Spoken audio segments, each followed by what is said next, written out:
Hey, it's Greg here with Outdoors on the Cheap, and I thought I'd do a video about a minimum kit for a day trip into unknown, wild, forested type areas. Okay, I had a viewer ask me about this sort of thing. So I'm not talking about going in for multiple days or long term or anything like that, and I'm not talking about going on a well-used, well-traveled, all kinds of people around, almost very, very little risk type scenario. I'm talking about you're pulling off on the side of the road, this very possible scenario where I live here in Nova Scotia, Canada. You're pulling off on the side of the highway, you take a bearing with your compass or with your GPS or whatever, and you're going into the woods, and there's no trail and there's no nothing, and you're not going to see anybody. And there's a risk that, you know, let's say if you're using your GPS, you fall down and it gets soaked in the water, it breaks, and all of a sudden, you know, if that's your only source, you're going to get lost, right? That sort of thing. Or maybe you go too far, you stay out too long. All kinds of things can go wrong when you're in the woods. You're at risk of being in a situation where you have to spend the night and survive until sunrise. Okay, so that's what I'm talking about here. Minimum kit for that. If I'm going somewhere unknown, you know, traveling into the unknown, this is what I bring, okay? So I guess first off, I should say one of the most important things is to dress for your climate, dress for the time of year. I mean, it's difficult to say what to bring in all scenarios, right? Right now it's almost December and it's cool. You know, the nights are around freezing. So I'm dressed appropriately for the kind of weather I'm in right now. Right, I got a pair of jeans on. I'm not wearing long johns because it's not cold enough for that. But if it was a little bit colder, I might wear long johns. I've got a t-shirt and a hooded shirt. I think it's always good to wear a hoodie because it's also a hat, right? I got a hoodie, and then I have a wool button-up jacket on top of it all. Very warm, very nice, right? But also, notice, it's easy to be seen, right? I'm always amazed with outdoors gear. Everybody wants to wear camo and tactical, camo and tactical. That's useful if you're in a war zone and you're trying to stay hidden. But if you're trying to avoid, you know, being lost, you want to be found, right? So I try to wear something visible, and you're going to see this theme through a lot of my gear, where I tend to have a preference for things that are visible because you can be seen, and it's harder to lose things if you can see them. So dress for the weather, dress for where you are, and try to default to visibility, right, if you can. Right, ideally I'd have like an orange, this is just the vest I have, the hoodie I have, but an orange hoodie would be great because it's even more visible. Okay, so default to the visible. Also, I mean, I've got a kit here, and the bulk of the video I'm going to be talking about what's in this kit, okay? But you've got pockets, right? Always defer to wear pants with pockets and that sort of thing, and put things in them, right? So in this pocket here, I've got a little package of wax paper that you can use to start a fire. It's takes up no space at all, and it's a fantastic fire starter. I see all kinds of people with this fire starter, that fire starter, cotton balls with Vaseline. Just bring some wax paper. It's fantastic. It folds up. You can use it to cover things. It's just, you know, it'll take a spark from your ferro rod. It's probably the easiest fire starting thing you could possibly use. In this pocket I've got, I think I've got matches here. Matches wrapped in plastic with wax paper, right? Strike anywhere matches. So I've got fire in my jacket, right? And in my pockets. What do I have in my pockets? I've got a phone, right? I mean, nowadays, I mean, the whole point of survival is surviving, not proving how tough or skilled you are with your bushcraft skills. A phone, yeah, it's a flip phone, but this is indestructible, right? I could throw this as hard as I want against a wall or drop it on a concrete floor. It will not break. So yeah, I'm still rocking the flip phone because it's indestructible, this one here, and very hard to find, actually. Okay, so a phone, any kind of phone. I mean, if you got an amazing phone and you got the right connection, you got a data plan, you're getting good signal and all this sort of stuff, it's basically the internet, right? You can use it as a map, you can use it as anything. I don't tend to do that. I tend to have this, and if I'm going to a new place that I'm exploring, I have a little drawn out hand map, just that I've used from Google Earth. I've just either printed out Google Earth on a printer or just drawn a rough map of where the road is and where the major features are. A lake, a river, that sort of thing. You know, there's a lake, you know, the road's going east to west. There's a lake in the north, there's a river in the west, you know, some basic features like that. So I have those points of reference when I'm navigating. I tend to go old school, but you do whatever you want. The main thing is you should always bring a phone, so you can, a fully charged phone, right, that you can use to call for help, right? Also, if you don't have a phone, it's always good to have a watch, because you can tell what time it is. It's completely overcast today, and it's around 9 o'clock in the morning, but it could be 3 o'clock in the afternoon for all I know. And you can lose track of time as the day goes on. If it's 3 o'clock in the afternoon, this time of year, you got about 2 hours of light, and then it's going to be real dark, especially when it's overcast like this. So if you have to rig up a shelter and get wood and prepare for the night, that sort of thing, you need to know when you've got about 2-3 hours left and make that decision. Do I continue wandering through the forest trying to find my way back to the road where I parked my car, or anywhere? Or do I hunker down, get enough wood to build a nice big fire, build some sort of shelter, that sort of thing? And if you got about 2 or 3, I think about 2 hours is enough to do that. If you know what you're doing, you've never done it before, you need more time, right? And watching things on YouTube is not the same thing as practicing. So if you're gonna be a serious outdoors person, you're gonna put yourself at risk all the time going into the unknown in the wilderness where there's no people, you should practice on the weekends, just pretending you're in the scenario where you're lost. How long does it take to build a shelter? How do you do that? What are some, you know, as you do these things, you learn tricks. Okay, so I've got the phone in the one pocket. In the other pocket, I've got a Bic lighter, right? Best fire starter in the world, works every time, and it's reasonably well visible. And actually, you can see I got masking tape on here. I've got wax paper wrapped around it. And I think I've got tape on it too, like electrical tape. Makes in a pinch with electrical tape and some, you know, this sort of moss here, you can make a band-aid for a wound. Okay, so I got the Bic lighter. So on my person, I got fire, right? I've got a connection, a phone.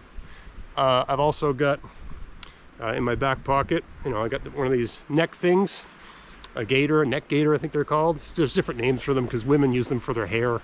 Women with big hair use them for their hair. You can get a better deal sometimes if you buy the women's ones, because you can get them for like $1 for like 12, right? Anyway, I've got a really good pocket knife in my back pocket wrapped in this, okay? So it's got a blade. This is like a tool kit, right? It's got a blade that's roughly equivalent to the knife wrap around my neck, right? A 4-inch blade, that'll do anything.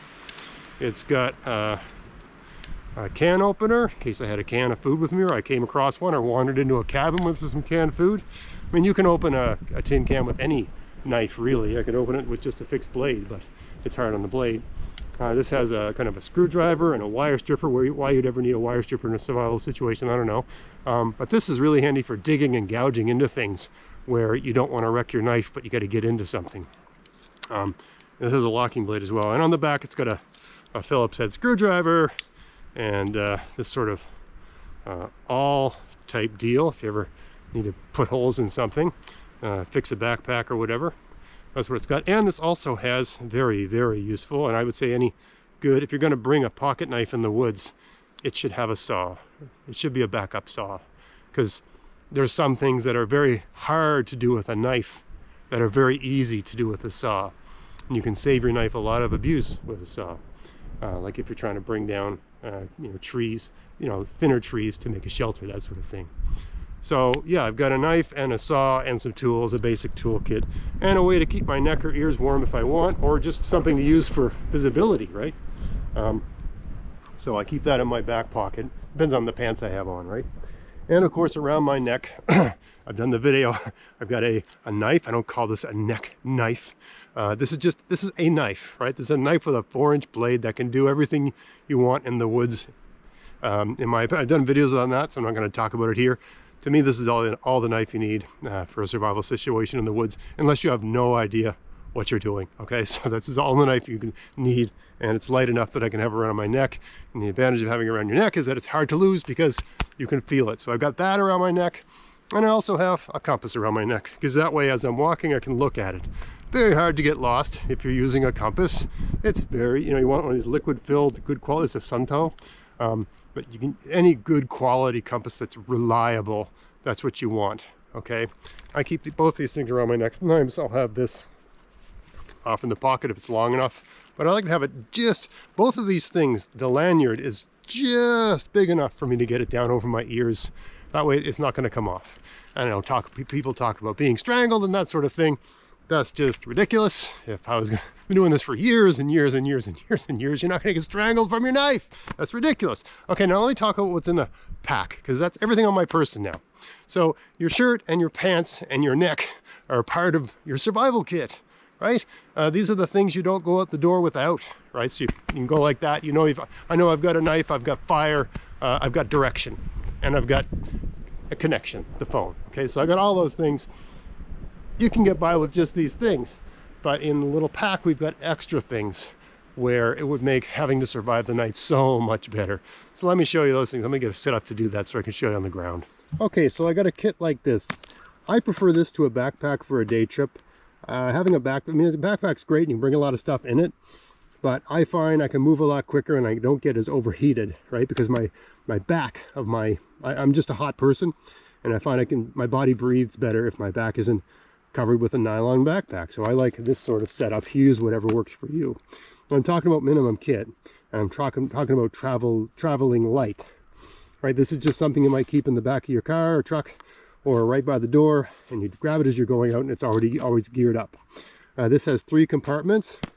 This is for camera gear, so this doesn't really count, right? I mean, you could add a compartment to these things, right? You can get these on Amazon for like 15 bucks. You can get different colors. I would get an orange one.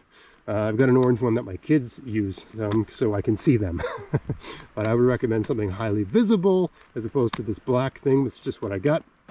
I've been using it for years, so it's fine, but yeah, high visibility is better. But yeah, this is for camera gear. Now, of course, if you're smart, even if you've got, because I'm a YouTube guy, but if you're smart, you would put as much stuff in here as you can. And you can see I've got, because I got more room in here than I need for a GoPro. So I've got one of these emergency blanket type things. So I've got that in there. What else do I got here?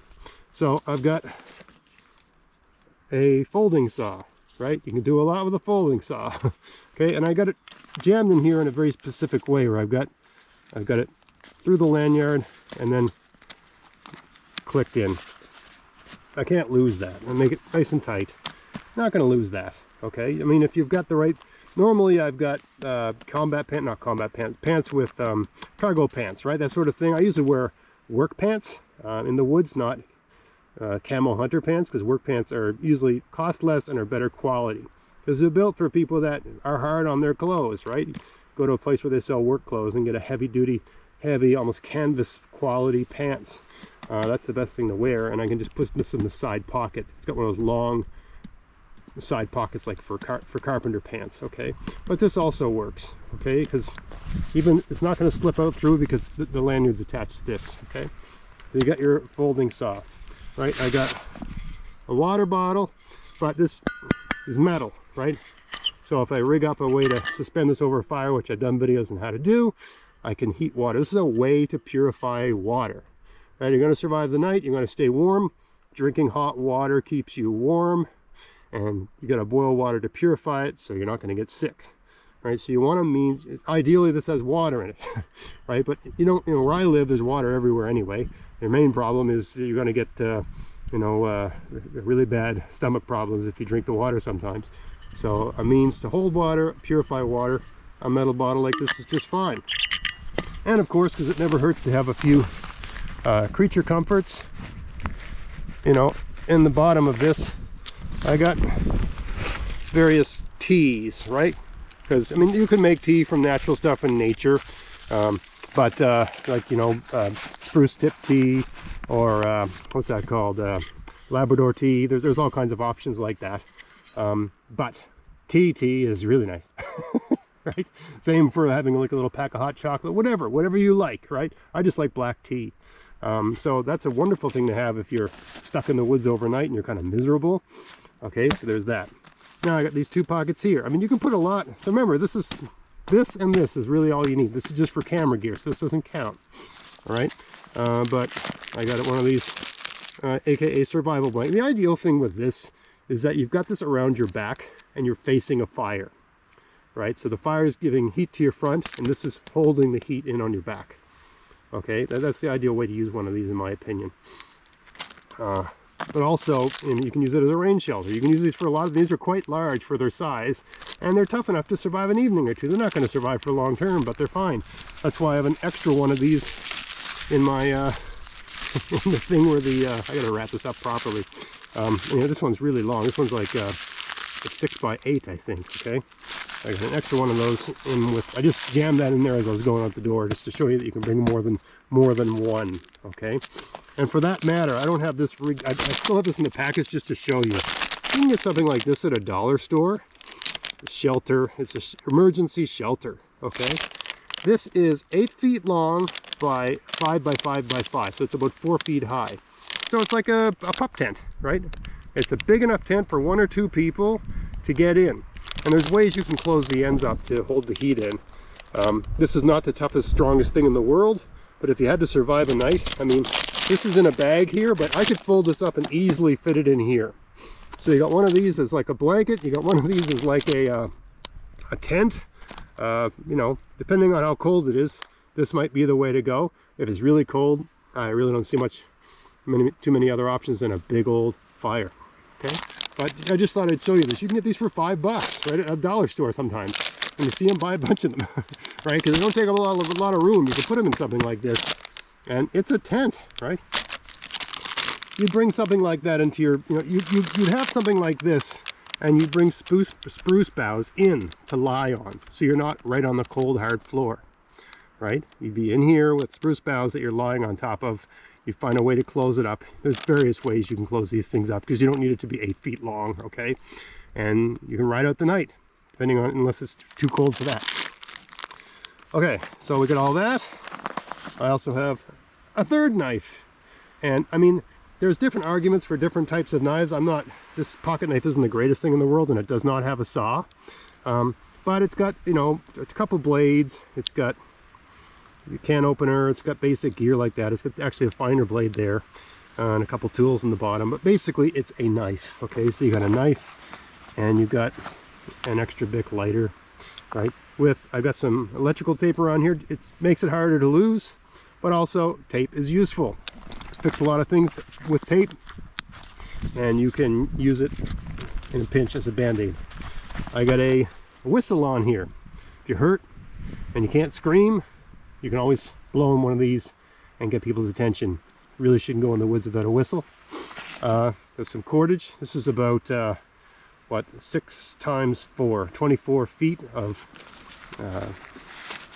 really, really strong. I think this is like a 200-pound breaking strength, probably 100-pound working strength, but perfectly fine, good cordage for rigging up a shelter. And I got a pack of matches here wrapped up in wax paper, right? You see the redundancy. Multiple ways to start a fire, because fire is so important. Multiple options for knives, right? Because you're talking about fire, knives, direction, right? Fire, knives, direction. And in here, yes, in here, I've got an extra compass, okay? Plan B, in case you lose the first compass somehow. You shouldn't if it's around your neck, but you never know. And what else have I got in here? Toilet paper, and some kind of large knuckle band-aid type things. I think that's everything that's in there, right? But again about the redundancy, right? Extra compass.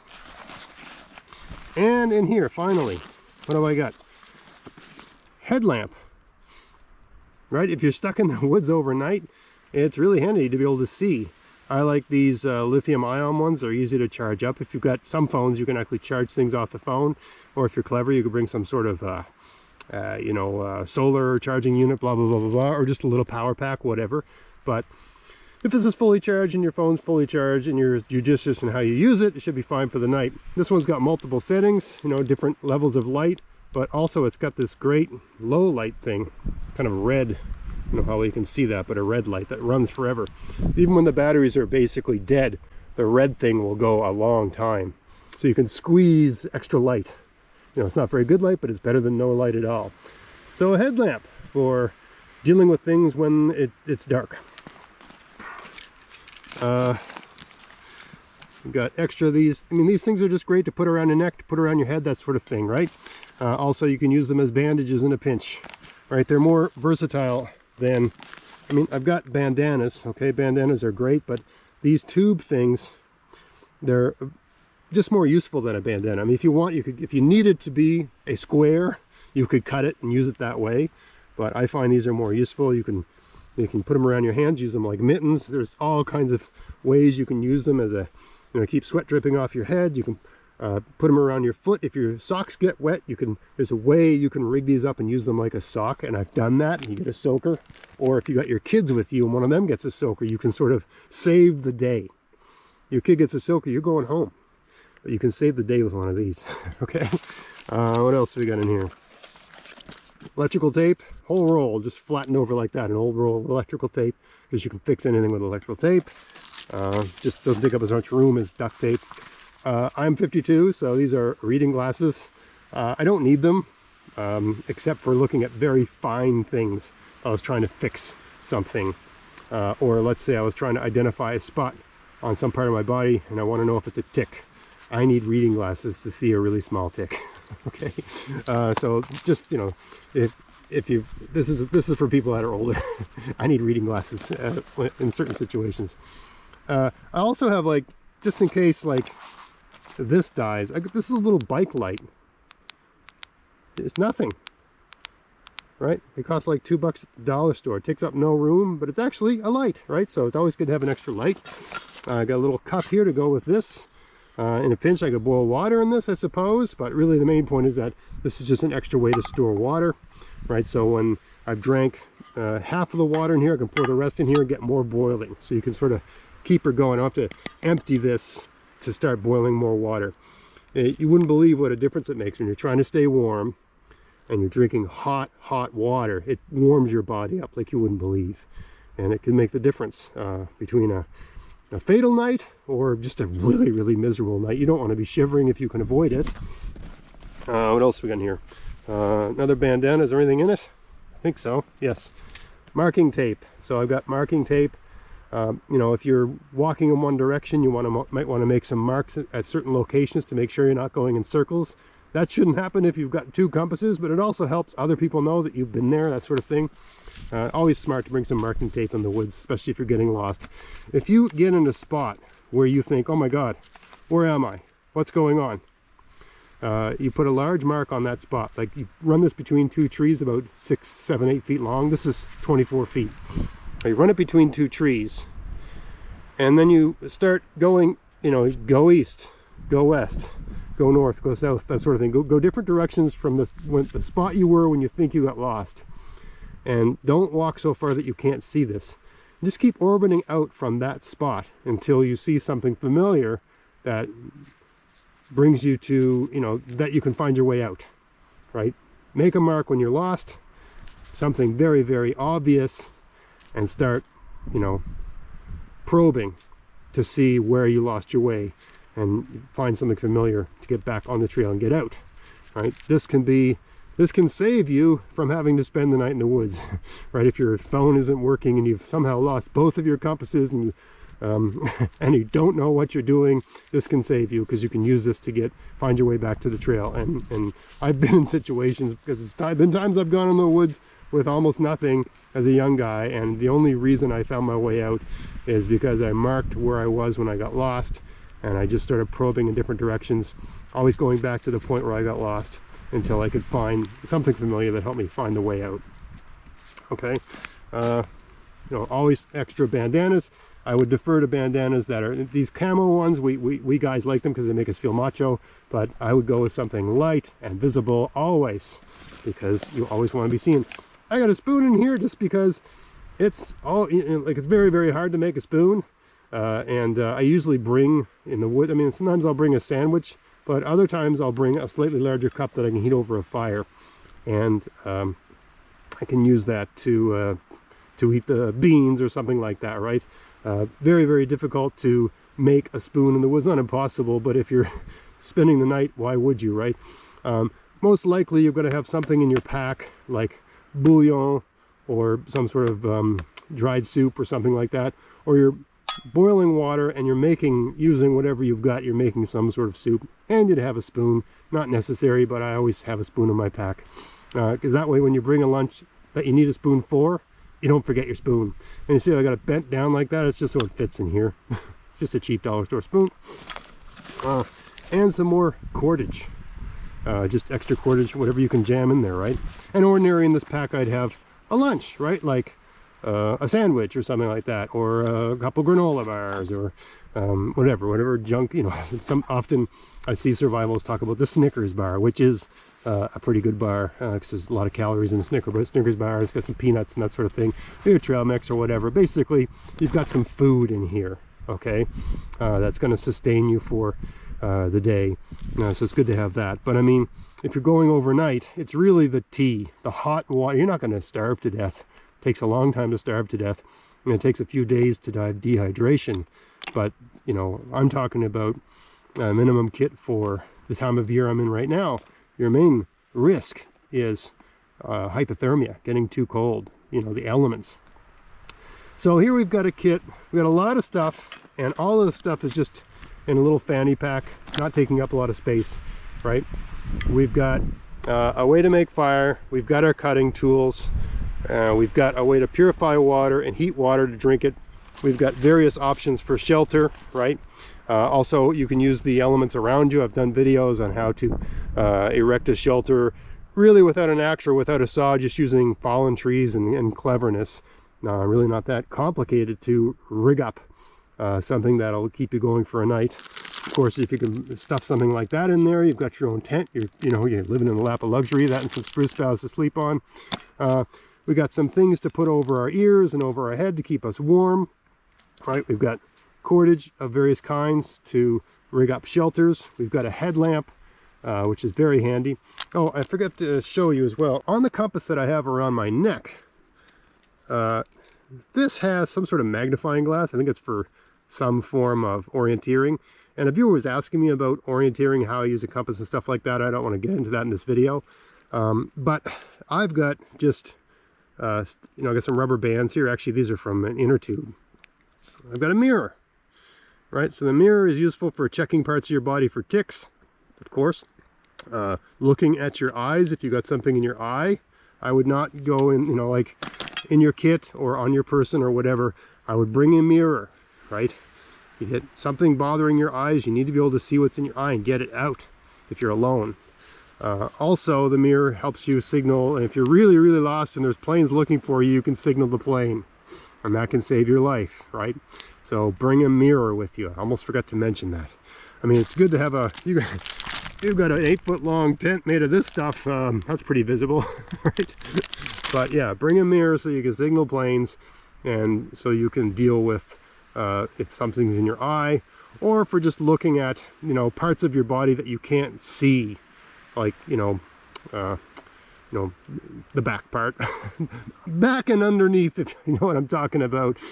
Places where a nice, warm, soft, heated place where a tick might want to go, where you really can't see without a mirror. You need to be able to investigate those areas. All right, so that's what I take when I'm going, for the afternoon or for the day into an area where it's remote and there's no people and there's no trails and that sort of thing. And there's a risk of getting turned around or lost or whatever and having to spend the night. That's what I bring. Of course, I'd be doing a lot better if I brought a full backpack and I had that survival tent and a sleeping bag, a really good sleeping bag. I mean, if you had that survival tent and a really good sleeping bag, it's foolproof. But I mean, for a lot of these things, we have to defer to our comfort zone. If I'm going in the woods for afternoon, I don't want to bring a sleeping bag. I don't want to bring a big backpack. I don't want to bring a tent, right? Right? You got to be honest with yourself. What's the most you're going to bring with you? It depends on the kind of person you are. I mean, some people go everywhere geared up to the gills. I'm a travel light kind of guy. I just know my identity, right? So it's important to bring enough to get by. But if I'm just not gonna bring all that gear. I'm not gonna bring a backpack and all that sort of stuff. I'm just not. I'll bring a fanny pack. I'll bring a minimum kit to get by, and hopefully nothing goes wrong. If something does go wrong, I know how to get through the night because I had enough practice and experience to do that using the equipment I've shown you. So anyway, I hope you found that interesting. If you did, please like, share, subscribe, and until next time, enjoy the outdoors on the cheap. Thanks for watching.